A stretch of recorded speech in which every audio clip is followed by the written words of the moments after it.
Last season లో rough ఆడించిన మన RCB next season నుండి 2.2 పర్ఫార్మెన్స్ ఇవ్వడానికి రెడీ అవుతున్నారు.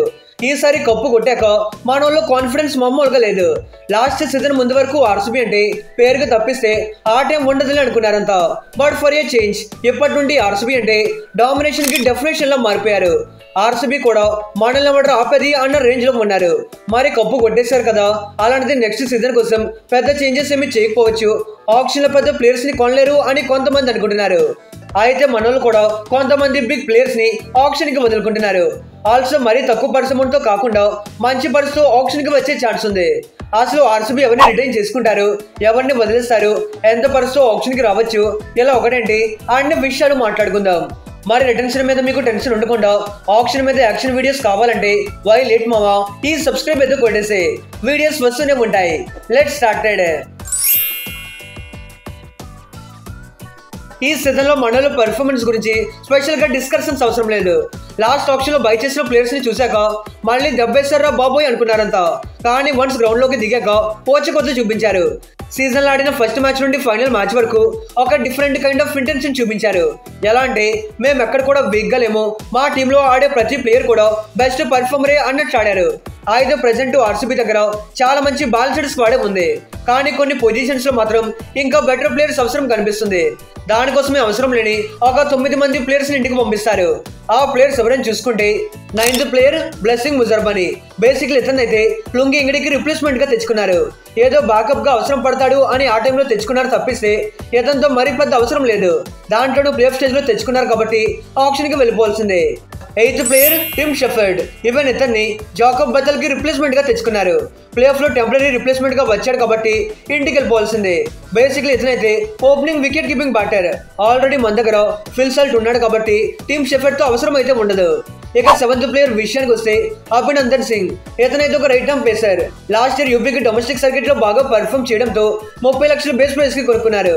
అయితే ఈ సీజన్ లో భువి అండ్ ఎస్దయాల్ ఇలాంటి ఇండియన్ పేసర్స్ బాగా పర్ఫార్మ్ చేయడంతో అభినందన్ వైపే చూడలేదు. నెక్స్ట్ సీజన్ ఇతను అవసరం పడతాడా లేదనేది పక్కన పెడితే ఆర్సీబీ ఆప్షన్ లో ఎవరిని కొనాలన్నా వాళ్ళకి మినిమం స్లాట్స్ అయినా ఉండాలి కదా. సో దానికోసమైనా అభినందన్ వదులుకుంటారు. 6th ప్లేయర్ విషయానికి వస్తే మోహిత్ రాతే. మనోడైతే బౌలింగ్ ఆల్రౌండర్, ఒక లెగ్ స్పిన్నర్. సుయేష్ శర్మ తన్నేస్తే అతనికి బ్యాకప్ గా ఉంటాడు అని బేస్ ప్రైస్ కి పిక్ చేశారు. కానీ సీజన్ లో ఒక్క ఛాన్స్ కూడా దొరకలేదు. మోహిత్ అయితే బాల్ తోనే కాకుండా విత్ బాట్ తోనే కాంట్రిబ్యూషన్ ఇవ్వగలడు. పాస్ట్ లో పంజాబ్ కి ఆడినప్పుడు కాస్త రికగ్నైజ్ దొరికింది. అదే ఈసారి బ్యాకప్ గా ఉండడం వల్ల ఇతని టాలెంట్ పెద్దగా ఎక్స్ప్లోర్ అవ్వలేదు.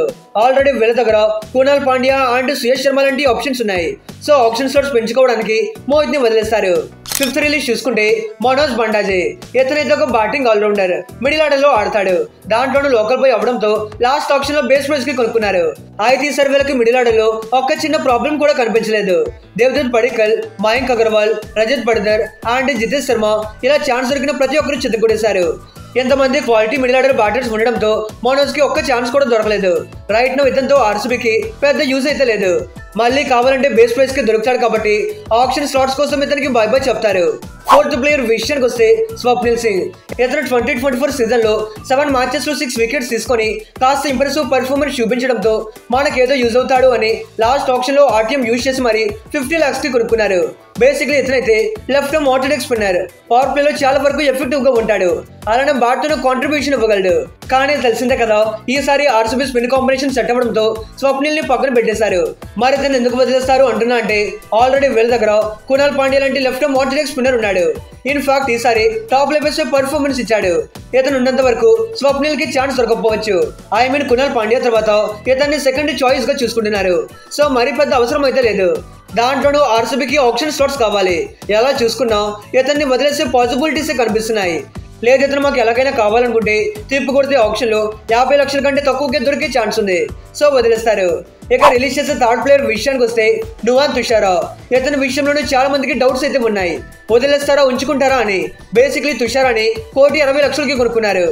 అయితే ఈ సీజన్ లో లుంగి ఇంగిడి అండ్ ఎజలుడ్ వీళ్ళిద్దరూ అదిరిపోయే పర్ఫార్మెన్స్ ఇచ్చారు. దానివల్ల నువాన్ కి మరీ పెద్ద ఆపర్చునిటీస్ దొరకలేదు. ఒక మ్యాచ్ లో ఆడితే దాంట్లో ఒక వికెట్ తీసుకున్నాడు. బేసిక్లీ తుషార్ అయితే చాలా మంచి quality bowler. Especially end overs లో కన్సిస్టెన్సీ యార్కర్స్ తో బ్యాటర్స్ ని చాలా ఇబ్బంది పెట్టగలడు. దాంట్లోనే డిప్పింగ్ యార్ కట్స్ బాగా వేస్తాడు. ఒక విధంగా ఇతనితో అడ్వాంటేజ్ ఉంటుంది. అదర్వైజ్ వీళ్ళకి లుంగి ఎంగిడి లాంటి మరో బెటర్ ఆప్షన్ కూడా ఉంది. కంట్రోల్ కానీ ఎక్స్పీరియన్స్ కానీ పర్ఫార్మెన్స్ పరంగా కానీ లుంగి ఎంగిడి మోర్ రీలబుల్ బౌలర్. ఇతన్ని రిటైన్ చేసుకునే అవకాశం ఉంది. అలాంటప్పుడు మరో స్లాట్ ఫారెన్ పేసర్ కోసం యూజ్ చేసే ఛాన్సే లేదు. ఎందుకంటే ఆప్షన్ లో ఇండియన్ స్లాట్స్ కంటే ఫారెన్ స్లాట్స్ చాలా ఇంపార్టెంట్. ఇప్పుడు 2-3 ఫారెన్ స్లాట్స్ అయినా వెళ్ళకపోతే తర్వాత మనమే ఇబ్బంది పడాల్సి ఉంటుంది. లేదా మాకు కావాలనుకుంటే మళ్ళీ బైబ్యాక్ చేసుకోవచ్చు. సెకండ్ రిలీజ్ విషయానికి వస్తే రసిక్ సలందర్ మనోని లాస్ట్ ఆప్షన్ లో ఎన్నో ఎక్స్పెక్టేషన్స్ పెట్టుకుని 6 కోట్ల ఎక్స్పెన్సివ్ ప్రైస్ కి బై చేశారు. ఈసారి ఆర్సీబీ టీంలో ఒక స్టార్ గా ఎమర్జ్ అవుతాడేమో అనుకున్నాం. కానీ టీంలో కాంపిటీషన్ కారణంగా పెద్ద అవకాశాలు దొరకలేదు. 2 మ్యాచెస్ లో ఆడితే 1 వికెట్ తీసుకున్నాడు. రసిక్ అయితే రియల్లీ టాలెంటెడ్ బౌలరే. న్యూ బాల్ ని చాలా బాగా బోత్ బేస్ లో స్వింగ్ చేయగలడు. ఇనిషియల్ ఓవర్స్ లో వికెట్స్ తీసుకునే ఎబిలిటీ కూడా ఉంది. దట్ పిచ్ పైన స్వింగ్ మొమెంటం జనరేట్ చేయగలడు. అలాంటి తన్ని ఆర్సీబీ వదులుకోక తప్పదనిపిస్తుంది. మెయిన్లీ ఏంటంటే జో సజలుడ్ అండ్ బోవి వీళ్ళిద్దరు కాంబినేషన్ బాగా సెట్ అయిపోయింది కాబట్టి మళ్ళీ రసిక్కి ఛాన్స్ దొరకపోవచ్చు. పోనీ హాజ్ థర్డ్ సిమ్మర్ గా ఉపయోగించుకుందామన్నా ఇతను పవర్ ప్లే లో ఉన్నంత ఎఫెక్టివ్ గా డెత్ ఓవర్స్ లో బౌలింగ్ చేయలేడు. ఆల్రెడీ వీళ్ళ పవర్ ప్లే చాలా బలంగా ఉంది. డెత్ ఓవర్స్ లో ఒక క్వాలిటీ బౌలర్ దొరికితే బౌలింగ్ లో ఆర్సీబీకి తిరుగుండదు. అలాంటిది రసిక్ సలాం ని 6 కోట్లకి రిటైన్ చేసుకుంటారు అంటే ఆ మనీ అంతా వేస్ట్ అవ్వడం తప్పిస్తే వేరే ఏ యూజ్ లేదు. అదే అమౌంట్ మీరు ఒక డెత్ బౌలర్ పైన ఇన్వెస్ట్ చేస్తే బౌలింగ్ అయినప్పుడు ఇంకా స్ట్రాంగర్ చేసుకోవచ్చు. పోనీ ఇతను ఫ్యూచర్ ని మైండ్ లో పెట్టుకుని రిటైన్ చేసుకుంటారంటే రసిక్ పైన ఆర్సీబీకి ఇంకా పెద్ద ట్రస్ట్ ఏమీ బిల్డ్ అవ్వలేదు అనిపిస్తుంది. అలాంటప్పుడు అవసరాన్ని వదిలేసి అనవసరంగా రిటైన్ చేసుకుంటారు అనుకోవట్లేదు. మోర్ ఓవర్ 6 కోట్ల ఎక్స్ట్రా ప్రైస్ మినీ ఆప్షన్ లో ఉంటే మీరు ఇంకా బెటర్ ప్లేయర్స్ ని కొనుక్కోవచ్చు. సో ఇతని విషయంలో డౌట్ అక్కర్లేదు, పక్కా బయటకు వచ్చేస్తాడు. ఇక ఫస్ట్ రిలీజ్ మరెవరో కాదు, అబ్సల్యూట్లీ లియామ్ లివింగ్స్టోన్. ఈ సీజన్ లో మనోడు ఏం చేశాడో ఆర్సీబీ ఫ్యాన్స్ కి బాగా తెలుసు. అయితే దాన్ని ఆర్సీబీ చాలానే నమ్మారు. ఎలా అంటే లాస్ట్ ఆప్షన్ లో పోటీ పడి మరి 8,75,00,000 హై ప్రైస్ కి కొనుక్కున్నారు. ఈసారి బ్యాట్ తో ఫియర్ చూపిస్తాడు అనుకున్నారు. కానీ గ్రౌండ్ లోకి దిగాక బ్యాట్ తో ఫియర్ పక్కన పెడితే బ్యాట్ ఫీల్ చూపించాడు. టీంలో అందరూ కప్పు కొట్టడానికి ఆడుతుంటే మన బాయ్ ఆట మాత్రం టీ కప్పు కోసం ఆడినట్టుంది. సీజన్ స్టార్టింగ్ లో దట్టు ఫస్ట్ మ్యాచ్ లో ఎగనిస్ట్ కేకేఆర్ పైన ఒక మంచి నాక్ కొట్టాడు. కానీ ఆ తర్వాత సీజన్ మొత్తం అటర్ ఫ్లాప్ పెర్ఫార్మెన్స్ చూపించాడు. మొత్తం 10 గేమ్స్ ఆడితే ఓన్లీ 113 రన్స్ మాత్రమే స్కోర్ చేశాడు. మెయిన్లీ అతని రోల్ పైన క్లారిటీ మిస్ అయింది. దాంట్లో ఎగనిస్ట్ స్పిన్ పైన ముందు నుండి ఇబ్బంది పడతాడు. ఈ ఒక్క వీక్నెస్ అనుకుంటే ఈ సీజన్ లో పేషెంట్ షార్ట్ బాల్ తో అపోనెంట్స్ మరీ ఎక్కువగా టార్గెట్ చేశారు.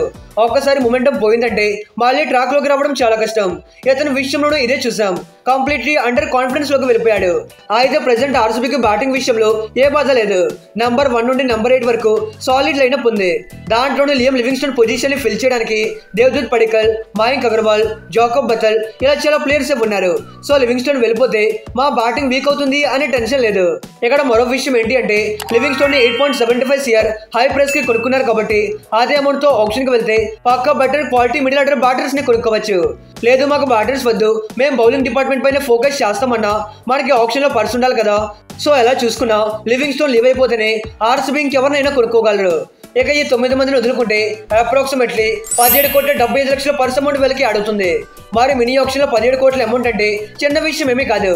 దాంట్లోనే డిఫెండింగ్ ఛాంపియన్స్ టీం ఎంత పర్స్ ఆప్షన్ కి రావడం అంటే రియల్ ఒక గుడ్ థింగ్ అని చెప్పుకోవాలి. ఆల్సో స్క్వాడ్ లో రిమైనింగ్ 16 ప్లేయర్స్ వరకు ఉంటారు. మరి ఎవరిని వదులుకుంటారో తెలిసిపోయింది కాబట్టి ఎవరిని రిటర్న్ చేసుకుంటారో ఒకసారి చెప్తాను. Virat Kohli, Rajat Patidar, Yash Dayal, Phil Salt, Jitesh Sharma, Josh Hazlewood, Suyash Sharma, Kunal Pandya, Bhuvneshwar Kumar, Tim David, Romario Shepherd, Jacob Bethell, Devdutt Padikkal, Mayank Agarwal, Lungi Ngidi and Swastik Chikara ఈ 16 మందిని రిటైన్ చేసుకోవచ్చు. అయితే కొంతమంది రిటర్న్స్ విషయంలో ఫ్యాన్స్ కి డౌట్స్ అయితే ఉండొచ్చు. ముఖ్యంగా మయాంక్ అగర్వాల్ ని రిలీజ్ చేస్తారు అని చాలా మంది చెప్తున్నారు. మరి ఎందుకు వదులుకుంటారో నాకైతే తెలియదు. ఎందుకంటే ఈ సీజన్ లో హాజ్ రిప్లేస్మెంట్ గా మైంక్ ఇంపాక్ట్ అంత ఇంత కాదు. క్రూషియల్ సిచ్యువేషన్ లో వచ్చి ఎన్నో వండర్ఫుల్ నాక్స్ ఆడాడు. టోటల్ గా 4 గేమ్స్ లో 98 రన్స్ స్కోర్ చేశాడు with strike rate of 148. More over ఒక ఓపెనింగ్ లోనే కాకుండా టాప్ 4 లో ఎక్కడైనా బ్యాటింగ్ చేయగలడు. ఇది నిజంగా మైంక్ తో ఒక పెద్ద అడ్వాంటేజ్. దట్టు లోకల్ బాయ్ కాబట్టి కండిషన్స్ అన్ని బాగా తెలుసుంటాయి. సో ఇతన్ని రిటైన్ చేసుకోవాలి.